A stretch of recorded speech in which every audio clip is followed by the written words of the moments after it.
So may adlaw sa tanan. So karong adlaw no natad diri gyapon no sa may Asilap, no. Unya karong udtuha kay na gikan lang tanhuman sa atong health orientation nato. So ako ipakita diri no kaning ilang irrigation nila. So ang ilang irrigation nila diri is provided gyud sa kanang cemented gyud siya, no.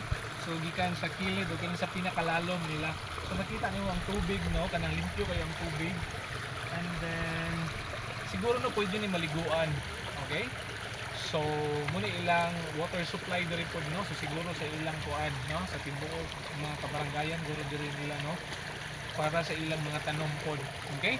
So atong ipakita diya unya kuan kanang karong panahon na, no, kanang ulan-ulan naman sad ta. So siguro ang tubig compared before, no, kay murag hina man gyud ang tubig, no, atong straight gyud ang init nato. So karon nakita nato na nagkusog na gyud ang tubig. Okay? So unyang hapon kita-kita ta, no, and then mo take ko sa tag-lunch, no, pakanaog sa dito sa may proper amlan. Okay?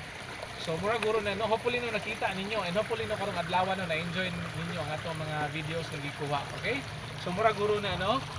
See you. Bye bye and God bless.